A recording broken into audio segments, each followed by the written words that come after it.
इसीलिए तो गए 200 करोड़ का ईटी का केस चल रहा है। उसी वक्त यहाँ से कुलदीप बिश्नोई ने अपने आप को बचाने के लिए सीट छोड़ी। अरविंद केजरीवाल जी कहते हैं जो कुछ सरकारी ताकत है वो सारी की सारी लगा दो, अपने दोस्तों को फायदा पहुंचा दो, उनके लाखों करोड़ के लोन माफ कर दो, उनको सरकारी पैसे से लोन दे दो, उनको सारे कॉन्ट्रैक्ट दे दो।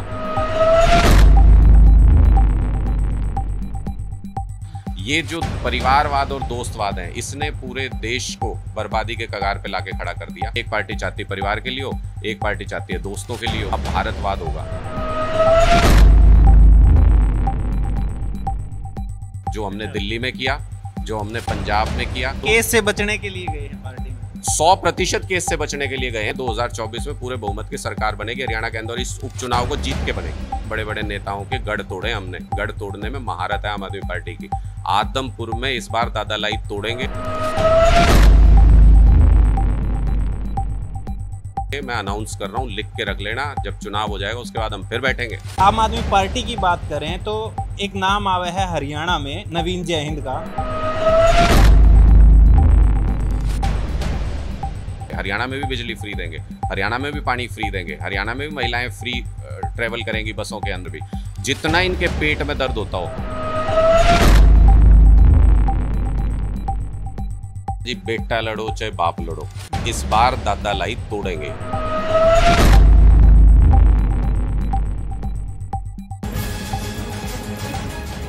सारे बहन भाइयों ने राम राम। थम देखने लग रहे हो जबरदस्त हरियाणा। मैं सु थर अपना विकी बैरागी, ना किसी का दुश्मन ना किसी का सागी। और आज हिसार में है। बड़ी खबर यह है कि 8 सितंबर को, जो आने वाली 8 सितंबर है, उसने अरविंद केजरीवाल दिल्ली के मुख्यमंत्री और साथ में होंगे पंजाब के मुख्यमंत्री भगवंत मान, हरियाणा के अंदर आदमपुर में एक बहुत बड़ी रैली का कार्यक्रम करने जाने लग रहे हैं। और उसी मामले में, उसी सिलसिले में बात करने के लिए हमारे साथ हैं आम आदमी पार्टी के राष्ट्रीय सलाहकार अनुराग ढांडा जी। ढांडा जी नमस्कार। राम राम। राम राम जी, सब भाइयों राम राम जो भी देख रहे हैं।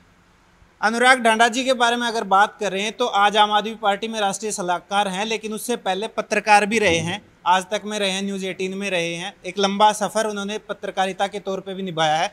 कुछ सवाल उनसे जुड़े हुए भी होंगे, लेकिन पहला सवाल तो रैली के बारे में ही होगा सर, कि किस तरीके का आयोजन है ये मेक इंडिया नंबर 1 मिशन जो है, इसमें क्या मोटो है इसका? देखिए, अरविंद केजरीवाल जी ने ये सवाल उठाया कि 75 साल हो गए हमको, ना हमारे पास दिमाग की कमी, ना हमारे पास संसाधनों की कमी, ना हमारे पास युवाओं की कमी, ना हमारे पास किसी भी क्षमता की कमी। उसके बावजूद भी 75 साल में हम विकसित देश नहीं बन पाए।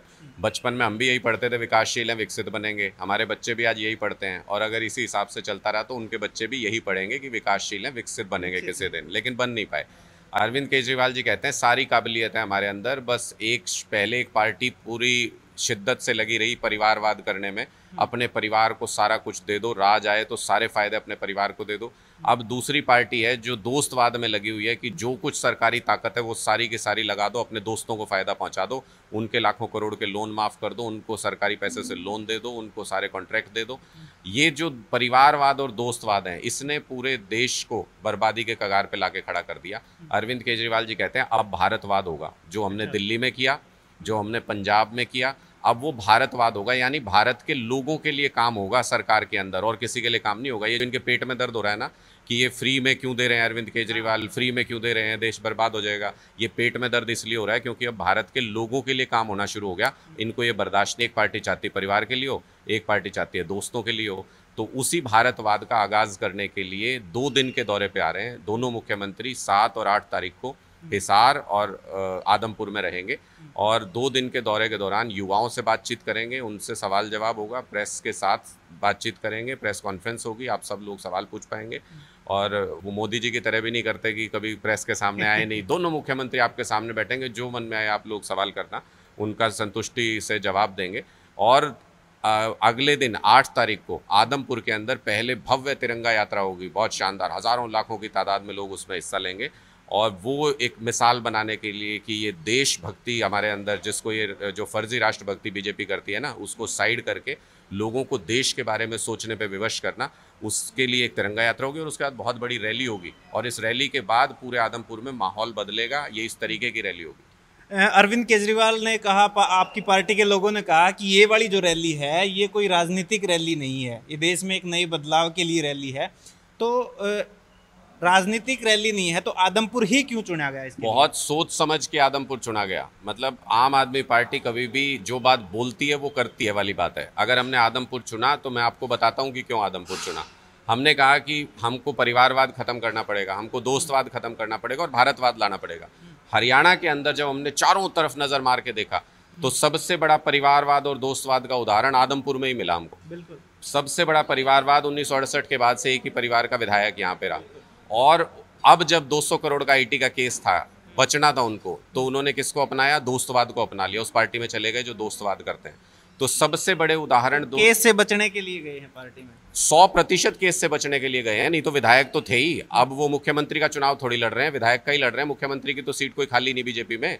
तो 100% वो विधायक का चुनाव दोबारा लड़ने के लिए लोगों ने वोट दिया, पैसा खर्च हुआ सरकार का उसको बर्बाद करके, इसीलिए तो गए। 200 करोड़ का आईटी का केस चल रहा है। ये दोनों मिसाल जो हैं परिवारवाद की और दोस्तवाद की, इनको यहाँ ही से उखाड़ के फेंकेंगे आदमपुर से। यहाँ से भारतवाद की शुरुआत करेंगे। 2024 में पूरे बहुमत की सरकार बनेगी हरियाणा के अंदर। इस उपचुनाव को जीत के बनेगी।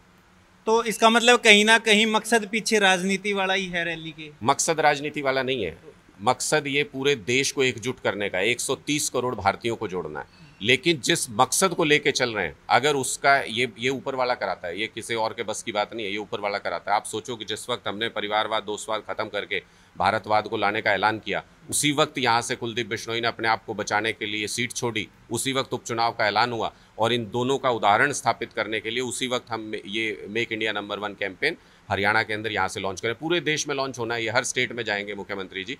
पहला स्टेट हरियाणा बन रहा है। हमको फक्र है इस बात का कि उन्होंने सबसे पहले हरियाणा को चुना और हरियाणा की जनता बाहें फैलाए इंतजार कर रही है इस बात के लिए कि हरियाणा का लाल जो है उसने सबसे पहले हरियाणा को चुना। उसी प्यार से आप देखना कि किस तरीके की रैली होती है। उसके बाद यहाँ पर उदाहरण स्थापित करेंगे इस आदमपुर के अंदर कि ये परिवारवाद और दोस्तवाद अब नहीं चलेगा। मेक इंडिया नंबर 1 मिशन की शुरुआत जो है वो हरियाणा से, अरविंद केजरीवाल मुख्यमंत्री दिल्ली जो हैं उन्होंने हरियाणा चुना है उसके लिए। अब देखना है कि उससे असर कितना पड़ेगा हरियाणा में। और आदमपुर की अगर बात करें, हम पहले भी बता चुके हैं कि 1968 से लेके आज तक बिश्नोई परिवार से अलग कोई भी विधायक यहाँ बना नहीं है। लेकिन इस बार फिर एक नई टेक्निक से, नए तरीके से पार्टी बदल के फिर अपनी नई प्योद लगाने की तैयारी है, अपने बेटे को विधायक बनाने की उनकी तैयारी है। क्या लगा है इस बार हरा पाएगा कोई उसको? ऐसा है जी, बेटा लड़ो चाहे बाप लड़ो, इस बार दादा लाई तोड़ेंगे। अच्छा, इस बार दादा लाई तोड़ेंगे आदमपुर के अंदर, ये ऐलान करके कर रहे हैं। और लोकल आदमी, एक बहुत आम आदमी, आदमपुर का एक आम आदमी ये चुनाव लड़ेगा और कुलदीप बिश्नोई को हराएगा। अगर भजनलाल जी ने बहुत अच्छे काम किए अपने समय में, उनको यहाँ के सब लोग नेता मानते हैं, उनको उनके नेतृत्व में विश्वास करते थे अपने वक्त में। लेकिन अगर बेटा कपूत निकल आए तो ये कोई दादा लाई को ढोए रखना जिम्मेदारी नहीं है इलाके की जनता की। अगर बेटा भी काम करता आदमपुर के लिए तो उसको नेता मानते। आदमपुर में जाके देख लो, इतने बड़े बड़े गड्ढे हैं, सारा बर्बाद हुआ पड़ा है, सरकारी स्कूल बंद हो रहे हैं, किसान 90 दिन धरने पे बैठे रहे। उसके बाद गया वो, वहाँ पे किसानों ने दुत्कारा है उसको वहाँ से कि आज क्यों आ गया पूछने के लिए। तो जो अपने इलाके की जनता का नहीं, उस नेता को इलाके की जनता अब अपनाएगी नहीं। पहले ऑप्शन नहीं था लोगों के पास। ये कैसे जीतते थे आप बताओ? 1968 से कैसे जीतते आए? ये ऐसे जीतते आए कि जिस पार्टी में होते उससे विरोधी पार्टी में अपनी सेटिंग करते थे, फिक्सिंग करते थे। बाहर का उम्मीदवार ले आए। कांग्रेस हमेशा बाहर का उम्मीदवार लड़वा देती थी यहाँ से, बीजेपी बाहर का उम्मीदवार लड़वा देती थी। ये कहते भाई मैं तो हूँ इलाके का, मेरे को तो दे दो। आम आदमी पार्टी इसी इलाके का उम्मीदवार लड़वाएगी। और अभी कुछ दिन में आपको पता चलेगा कितना मजबूत साथी हमारे साथ लगातार जुड़ रहे हैं यहाँ पे आम आदमी पार्टी में। कई साथी आएंगे और इतने मजबूत उम्मीदवार को यहाँ से लड़ाएंगे कि इलाके के लोग भी ये कहेंगे कि ये आदमपुर का बेटा है, इसको जितवा के भेजेंगे। कैंडिडेट की बात करें अगर आदमपुर के उपचुनाव में, तो बिल्कुल जायज़ बात है कि आज तक उनके परिवार के खिलाफ हल्के का आदमी नहीं उठाया किसी पार्टी ने, जिसकी वजह से वो जीतते आए हैं। और इस बार आपने कह दिया है कि हल्के का आदमी होगा, जनता के बीच से ही चुना जाएगा। लेकिन जनता के बीच से कोई आम आदमी पार्टी का कार्यकर्ता चुना जाएगा या दूसरी पार्टी से आए हुए किसी को मौका मिलेगा?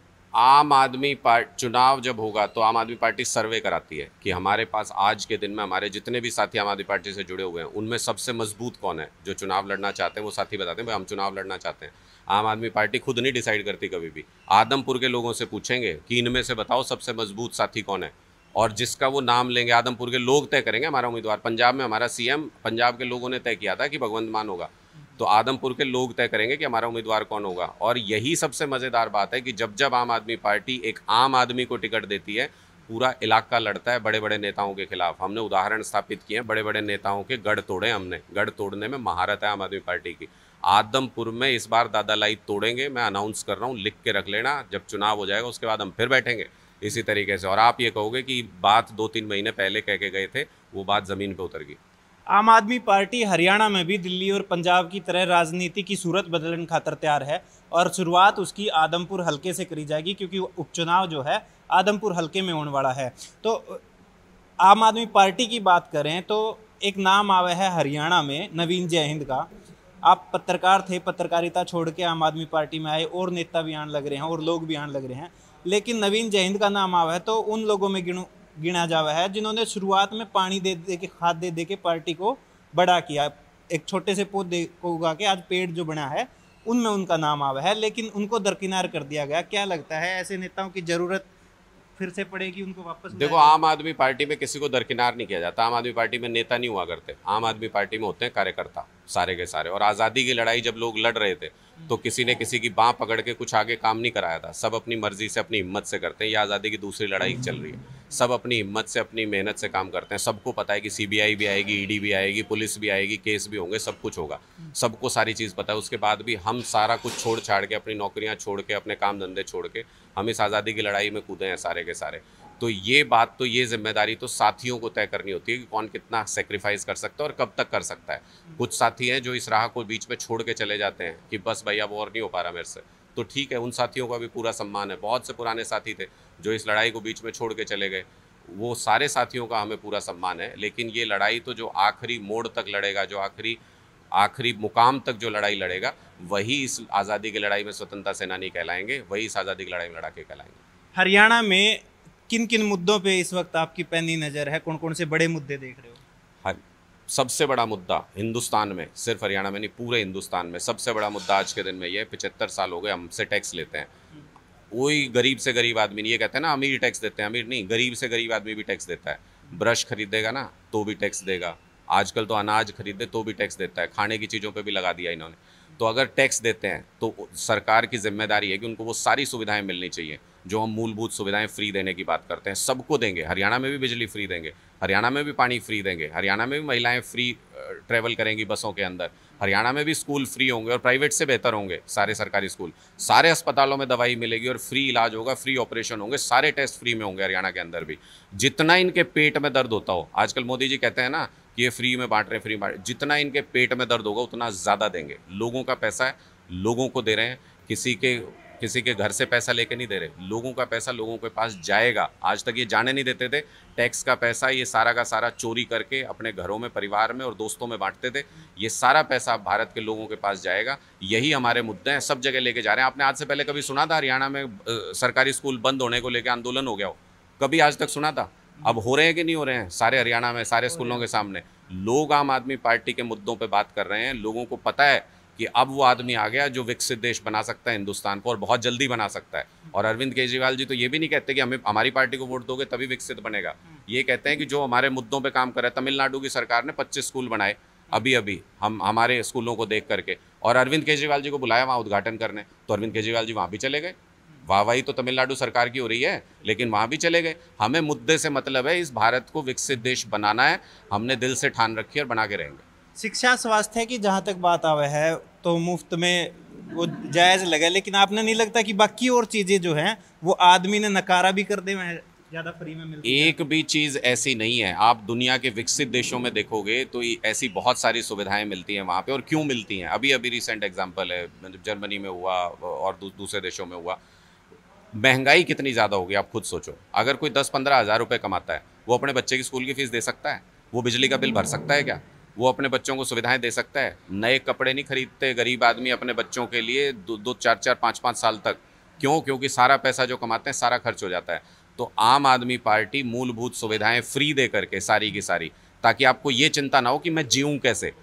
आपकी ज़िंदगी की जिम्मेदारी, कभी भी आपने कानून में भी पढ़ोगे ना, तो आपकी लाइफ जो है वो स्टेट की प्रॉपर्टी है, आपकी प्रॉपर्टी नहीं। इसलिए जब आप आत्महत्या करते हो तो आपको सज़ा होती है, उसके लिए कानूनन अपराध आत्महत्या। तो अगर आपकी जीने की जिम्मेदारी स्टेट की है तो आप जिंदा रह सको, इस बात की जिम्मेदारी स्टेट की है, आप उसको टैक्स देते हो, हम वो जिम्मेदारी निभा रहे हैं। उसके बाद जो जितनी मेहनत करेगा समाज में उतनी तरक्की कर लेगा।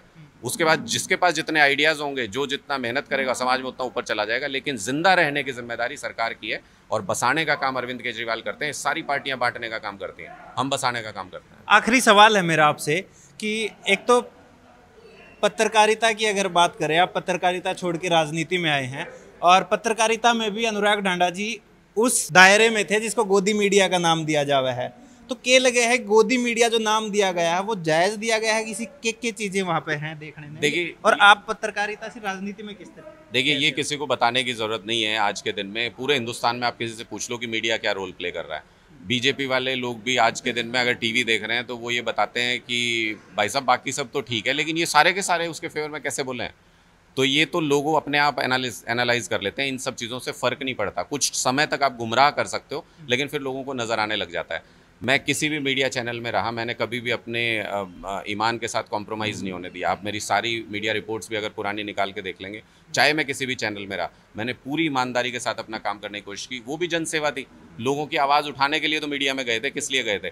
और जब हमें लगा कि वहाँ से ज़्यादा हम राजनीति में आके लोगों की आवाज़ उठा सकते हैं, तो आ गए, खुल के राजनीति में आ गए। कोई लुका छिपी थोड़ी है किसी तरह की।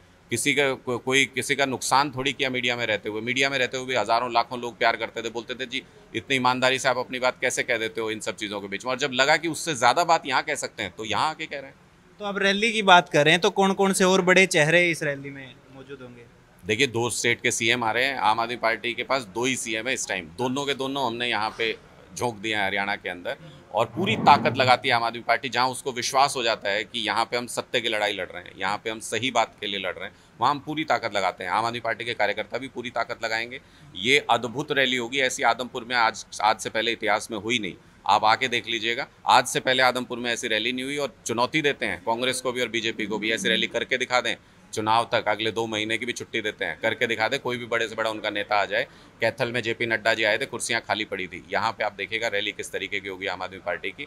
और सिर्फ एक ही बात कहते हैं कि कार्यक्रम आप ये रैली हो जाने दीजिए, उसके बाद जब आप देखेंगे कि किस तरह के लोग हमारे साथ जुड़ रहे हैं, सब लोग तैयार बैठे हैं, बहुत लोग हमारे संपर्क में हैं। और आदमपुर में इस बार हर आदमी बदलना चाहता है।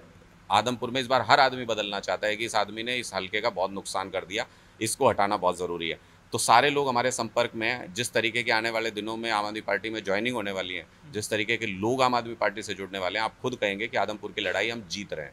धन्यवाद बहुत बहुत। Thank you. ये थे हमारे साथ अनुराग ढांडा, राष्ट्रीय सलाहकार हैं आम आदमी पार्टी में। और बड़ा जो प्रोग्राम इवेंट जो आम आदमी पार्टी का इस वक्त हरियाणा में होने जाने लग रहा है, वो 8 तारीख की रैली है आदमपुर हलके में। और उन्होंने खूब सीधा सीधा चैलेंज कराया है बीजेपी और कांग्रेस को कि इतनी बड़ी रैली होगी कि इतिहास रचा जाएगा और इतनी बड़ी रैली कोई करके दिखा दे इन पार्टियों में से। और साथ ही साथ हरियाणा की राजनीति में भी इतिहास बदलने की बात इन्होंने कही है कि ये रैली नींव का पत्थर साबित होगी और एक नई शुरुआत हरियाणा की राजनीति में होगी। अब देखना यह है कि 8 तारीख की रैली में 2 बड़े चेहरे हरियाणा और पंजाब के सीएम जो आएंगे, उसमें के कुछ निचोड़ निकल कर आएगा, कितनी भीड़ ये इकट्ठी कर पाएंगे। देखते रहिए जबरदस्त हरियाणा। इस वीडियो ने लाइक और शेयर कर दियो, यूट्यूब पर सब्सक्राइब कर लियो, फेसबुक पेज फॉलो कर लियो। कैमरे के पीछे राहुल, राम राम।